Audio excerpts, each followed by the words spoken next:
जय गुरुदेव। युग गीता से गीता प्रथम अध्याय अर्जुन विषाद योग। प्रथम अध्याय की यह विशेषता है कि सेनाओं के योद्धाओं के परिचय के साथ ही उनकी मनस्थिति का भली भांति विश्लेषण कर दिया गया है। इसी के पश्चात अर्जुन भगवान श्री कृष्ण से, जो उसके सारथी बने हैं, कहता है, हे भगवान, मुझे दोनों सेनाओं के मध्य ले चलिए, ताकि जब तक कि मैं युद्ध क्षेत्र में डटे हुए युद्ध के अभिलाषी इन विपक्षी योद्धाओं को भली प्रकार देख लूं कि इस युद्ध रूप व्यापार में मुझे किन किन के साथ युद्ध करना योग्य है, तब तक उसे खड़ा ही रखिए। यह स्थिति विषाद से पूर्व की है, जब प्रारंभिक टिप्पणी के अनुसार हर परिस्थिति पर सम्यक विचार, संतुलित चिंतन की बात कही गई थी। इस प्रारंभिक समीक्षा के बाद हम अर्जुन की मनस्थिति देखने का प्रयास करते हैं। अर्जुन व दुर्योधन दोनों की तुलना करने का प्रयास करें तो हमें जानकारी मिलती है कि प्रारंभ में जहां दुर्योधन ने भीष्म पितामह एवं गुरु द्रोणाचार्य को वर्णन बताने के साथ व्यंग्य भी कसा है, यह भी परोक्ष रूप से कहने का प्रयास किया है कि वे कहीं ममत्ववश अपने शौर्य को भुला तो नहीं बैठे। उसकी इसी वृत्ति के कारण उसका शिष्यत्व ही नहीं, मनुष्यत्व भी जागृत नहीं हो पा रहा। पांडवों में युधिष्ठिर हैं, किंतु वे धर्मराज हैं, अकर्मण्य हैं। यदि वे चाहते तो महाभारत टल सकता था। जब विवाह के पश्चात द्रौपदी के साथ पांडवगण लौटे तो भीष्म पितामह ने राज्य परिषद की बैठक बुलाई एवं कहा कि पांडुपुत्रों को राज्य दे दिया जाना चाहिए। भीष्म के वाक्यों को कोई नकार नहीं सकता था, न चुनौती दे सकता था।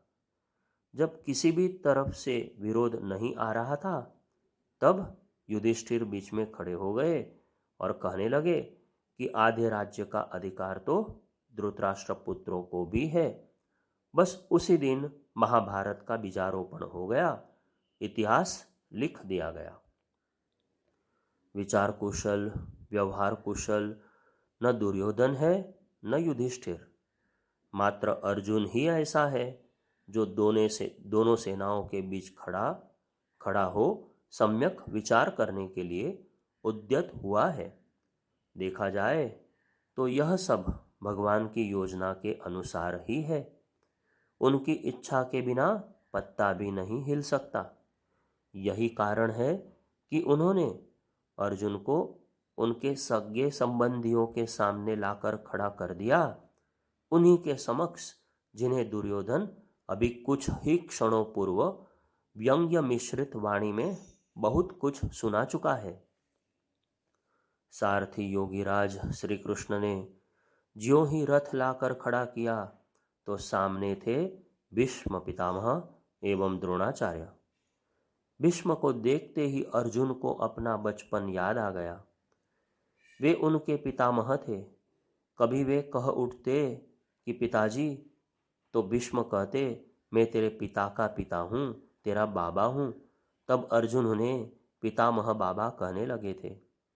ऐसे प्यार करने वाले, ममत्व लुटाने वाले बाबा की गोद में बैठने, उनकी दाढ़ी से खेलने का सौभाग्य मिला था अर्जुन को। हिमालय की तरह ऊंचे व्यक्तित्व वाले भीष्म ने पांडवों कौरवों को मिलाने के लिए सब कुछ कुर्बान कर दिया। सारा जीवन संघर्ष में लग गया। उन्हीं के अपनत्व ममत्व से भाव विभोर अर्जुन को यादें रुलाने लगी। जब यादें हमें रुलाने लगें, हमें बारंबार आत्मचिंतन को विवश कर दें। मानना चाहिए कि यह हमारे कसाई कल्मशों के शोधन की घड़ी है। हम जब कभी भी परम पूज्य गुरुदेव, परम वंदनीय माता जी के निर्देशों का स्मरण करते हैं तो उनके अपनत्व ममत्व को याद कर कभी हमारा मन रोने को कहता है क्या? यदि हाँ, तो यह एक शुभ चिन्ह है। यदि वही स्मरण कर हम अपना सतत परिशोधन करते रहे तो गीता का यह उपदेश सार्थक हो सकता है। शिष्यत्व के जागरण के लिए इस स्थिति में जाना बड़ा अनिवार्य है। अर्जुन ने सोचा कि मैं किन से लड़ रहा हूँ? यही बाबा जिनकी गोद में मैं खेला था, यही गुरुदेव जिनने एकलव्य का अंगूठा लेकर सर्वश्रेष्ठ धनुर्धर मुझे बनाया। इतना सब सोचकर ही उसके मन में गहरा विषाद पैदा होता है। एडविन एर्नाल्ड ने एक पुस्तक लिखी है, लाइट ऑफ एशिया, जिसमें गौतम बुद्ध के सिद्धार्थ से बुद्ध बनने का पूरा विवरण है। सिद्धार्थ मरे हुए व्यक्ति के साथ चलने वाले लोगों को पहली बार देखते हैं तो पूछते हैं कि ये क्यों रो रहे हैं। तब सारथी जवाब देता है कि यादें ही रुलाती हैं। इस मृत व्यक्ति से जुड़ी स्मृतियां याद कर कर रोना आ रहा है सभी को। तब सिद्धार्थ कहते हैं कि ऐसी यादों को साथ रख रोते हुए जीवन काटने से क्या लाभ? क्या किसी ने जीवन मुक्ति, बंधन मुक्ति की बात नहीं सोची? बस यहीं से उनका आत्मबोध जागृत हो जाता है, वह उनका रूपांतरण हो जाता है। अर्जुन भी यादों में डूबा रण क्षेत्र में दोनों सेनाओं के बीच खड़ा भीष्म पितामह के स्नेह, द्रोणाचार्य के शिक्षण, उनकी कुर्बानी के बारे में सोच रहा है। ये वही द्रोण है जिनने पुत्र अश्वत्थामा को ब्रह्मास्त्र दिलवाकर मानस पुत्र अर्जुन को धनुर्विद्या में पारंगत कर ब्रह्मास्त्र की सिद्धि प्रदान की। भीष्म जो जीवन भर अविवाहित रहे, कठोर संयम का पालन जिनने किया, मात्र पांडु पुत्रों को स्नेह संरक्षण देते रहे, बार बार अर्जुन के स्मृति पटल पर आ जाते हैं एवं वह व्यथित हो उठता है। गीता के 27वें श्लोक के उत्तरार्ध 28वें 29वें में वर्णन है, तान् समीक्ष्य स कौन्तेयः सर्वान् बन्धुनवस्थितान् कृपया परयाविष्टो विषिदन्निदमब्रवीत् द्रष्टैमं स्वजनं कृष्ण युयुत्सुं समुपस्थितं सिदन्ति मम गात्राणि मुखं च परिशुष्यति वैपथुश्च शरीरे मे रोमहर्षस्य जायते।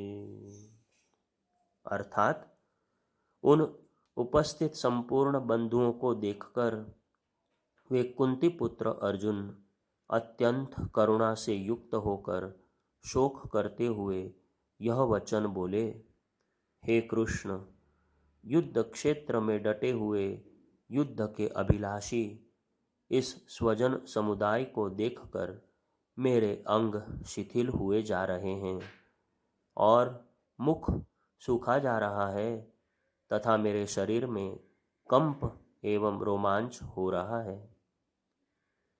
विषादग्रस्त होकर, विकल होकर अर्जुन के मुख से ये वचन निकले हैं। अगर अर्जुन विकल नहीं होता तो नर पिशाच की श्रेणी में आता, निष्ठुर और निर्दयी कहलाता। वह नर मानव है, देव मानव बनना चाहता है। अर्जुन विचारवान है एवं निर्विचार स्थिति में जाने से पूर्व की स्थिति से गुजर रहा है। विचारहीन मानव ही कभी अपने जीवन के उद्देश्य के बारे में सोच नहीं पाते, किंतु अर्जुन तो इन सब स्थितियों से परे हैं। अतः उसका विषादग्रस्त होना स्वाभाविक है। अगले श्लोक में अर्जुन अपनी स्थिति का और आगे वर्णन करते हुए कहता है कि हे केशव, मेरे हाथ से गांडीव धनुष गिर रहा है और त्वचा भी बहुत जल रही है तथा मेरा मन भ्रमित सा हो रहा है, इसलिए मैं खड़ा रहने को भी समर्थ नहीं हूं। मैं लक्षणों को भी विपरीत ही देख रहा हूं तथा युद्ध में स्वजन समुदाय को मारकर कल्याण भी नहीं देखता। न तो मैं विजय चाहता हूं और न राज्य तथा सुखों को ही। हमें ऐसे राज्य से क्या प्रयोजन है, ऐसे भोगों से व जीवन से भी क्या लाभ है। मनोविज्ञान की कसौटी पर कसते हैं तो अर्जुन की यह स्थिति बड़ी विलक्षण लगती है। बार बार कौरवों की मार खाकर धर्मराज युधिष्ठिर की नीति के कारण, पीछे हटते रहने के कारण अर्जुन युद्ध आरंभ होने से पूर्व तक तो पूरे पराक्रमी भाव से बात करता दिखाई देता है, किंतु स्वजनों को सामने देखते ही वह व्याकुल हो उठता है। इसलिए वह स्वधर्म को भूलकर विलाप करने लगता है। ऐसी स्थिति हम सबके जीवन में भी आती है। गुरु सत्ता हमें बार बार प्रतिकूलताएं सामने खड़ी कर उनका महाभारत रचकर स्वधर्म की याद दिलाती रहती है, किंतु हम सोचते हैं कि हम लोक सेवा करने आए थे, यह हमें क्या करना पड़ रहा है। जगह जगह विरोध सहना पड़ रहा है, यही तो महाभारत है एवं इससे हमें किसी भी स्थिति में पीछे नहीं हटना है। परम पूज्य गुरुदेव के लेखन में अर्जुन को हम एक आदर्श के रूप में, एक कार्यकर्ता लोक सेवी के रूप में देखते हैं। उन्होंने स्थान स्थान पर अर्जुन को एक पात्र बनाकर हम सबको लक्ष्य करके लिखा है।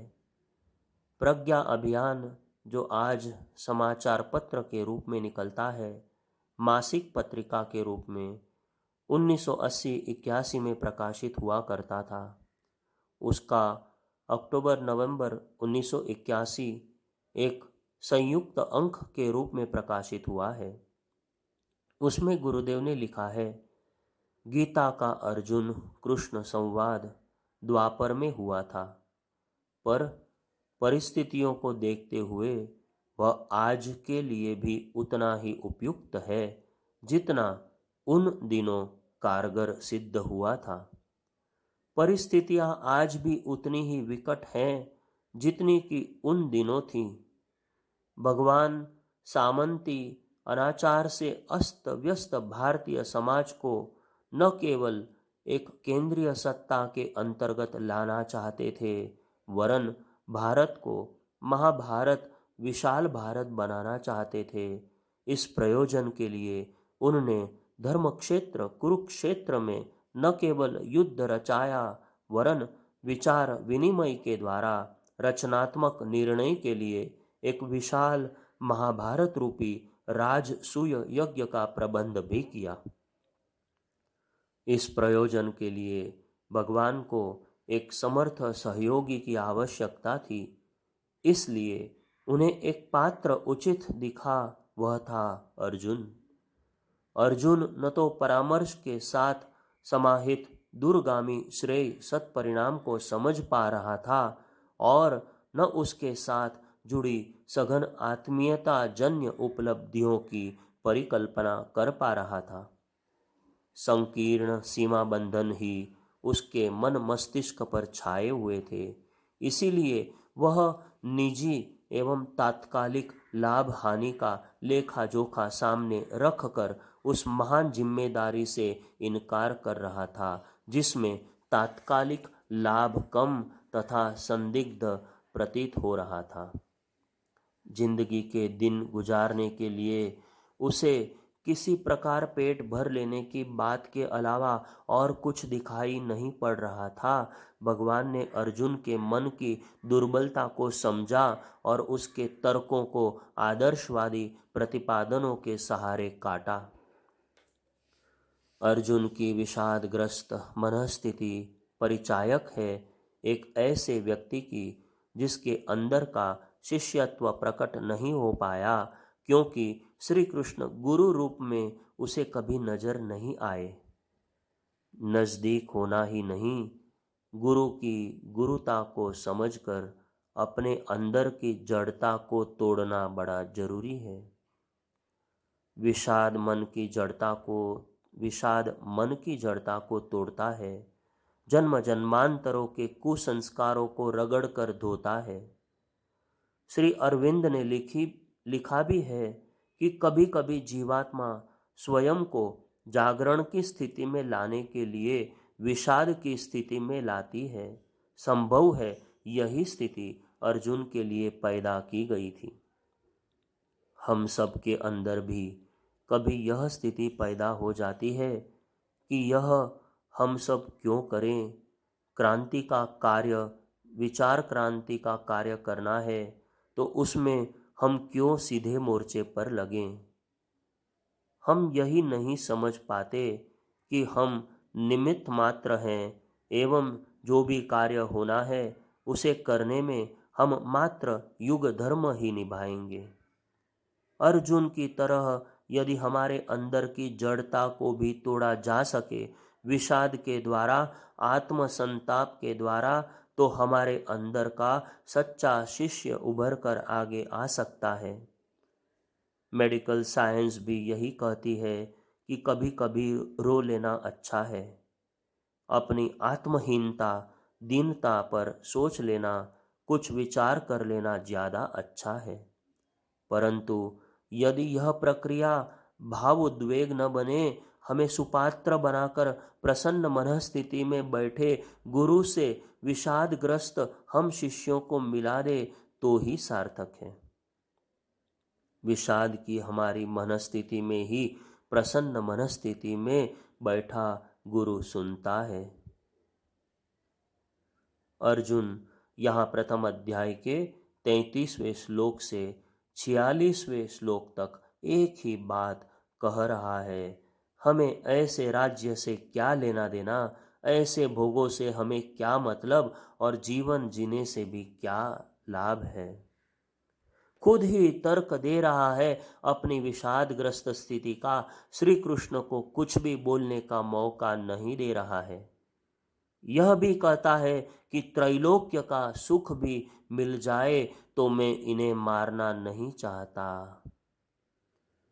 कुल के नाश से लेकर स्त्रियों के दूषित होने एवं जाति धर्म कुल धर्म के नष्ट होने, नरक का वास होने तक की शास्त्र सम्मत बातें भी वह कहे जा रहा है। यह जानते हुए भी सुन कौन रहा है? स्वयं वासुदेव श्री कृष्ण।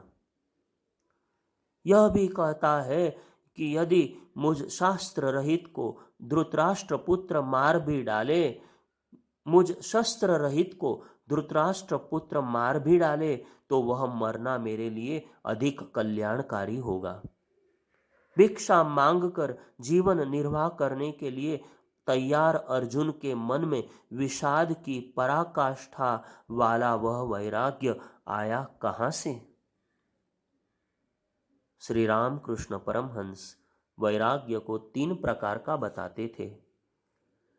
एक सचमुच का वैराग्य, एक स्मशान वैराग्य, एक मरकट वैराग्य।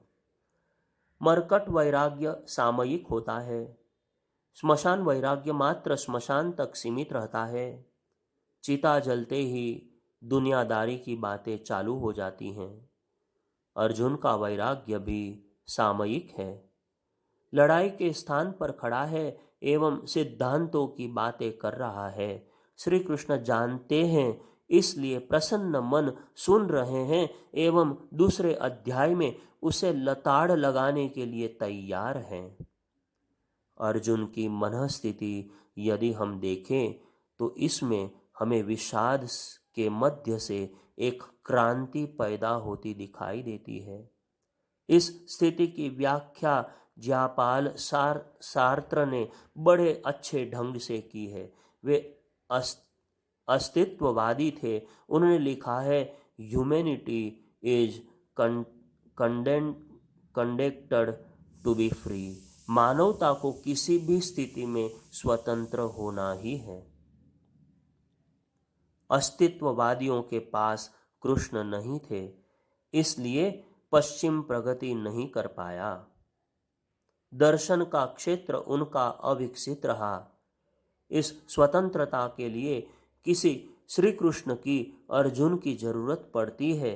गीता में वही पूरी हुई है। अर्जुन स्वजन, परिजन एवं परायाजन तीनों में अंतर करने में असमर्थ है। इसीलिए वह विषाद की, अवसाद की पराकाष्ठा पर जाकर एक स्वघोषित निर्णय ले लेता है, मैं युद्ध नहीं करूंगा। जब तक शिष्य पूरी तरह समर्पित नहीं होता, स्वयं निर्णय लेता रहता है, अपनी बात को 100% सही मानता है।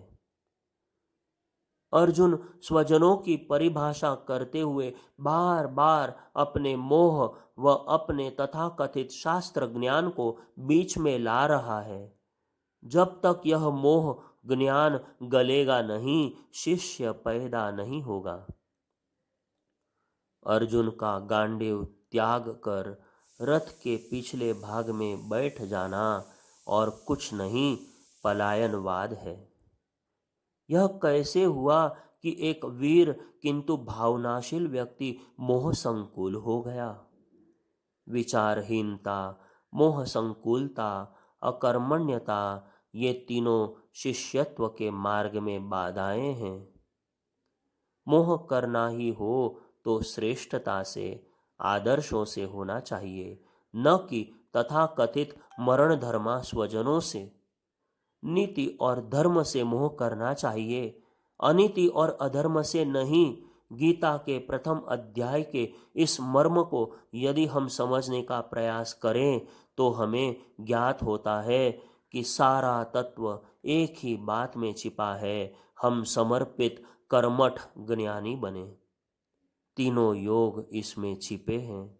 कोरा ज्ञान तो अर्जुन ने बधार लिया पहले अध्याय में, किंतु उसमें तो तर्क है, वह अकर्मण्यता का परिचायक है एवं समर्पण से कोसों दूर है। परम पूज्य गुरुदेव ने कहा कि तुम्हें अर्जुन बनकर श्रेय लेना हो तो लग जाओ काम में, नहीं करोगे तो कोई और कर लेगा। यदि हम काम नहीं भी करेंगे तो क्या इतना विराट दैवी अभियान आगे नहीं बढ़ेगा? हाँ, काम तो बढ़ेगा, हम अर्जुन बनने से चूक जाएंगे। परम पूज्य गुरुदेव अखंड ज्योति अप्रैल 1982 में लिखते हैं, आत्मसत्ता का वजन भारी, जिम्मेदारी बड़ी, सृष्टा की अपेक्षा ऊंची, समय की गरिमा अनुपम, इतना सब होते हुए भी क्षुद्रता कैसी, जो अग्रदूतों की भूमिका निभाने में अवरोध बनकर अड़ गई है। समर्थ को असमर्थ बनाने वाला यह व्यामोह आखिर भवबंधन है, कुसंस्कार है, दुर्विपाक है या मकड़ी का जाला? कुछ ठीक से समझ नहीं आता। यह समय पराक्रम और पौरुष का है, शौर्य और साहस का है। इस विषम वेला में युग के अर्जुनों के हाथों से गांडीव क्यों छूटे जा रहे हैं? सिद्धांतवाद क्या कथा गाथा जैसा कोई विनोद मनोरंजन है?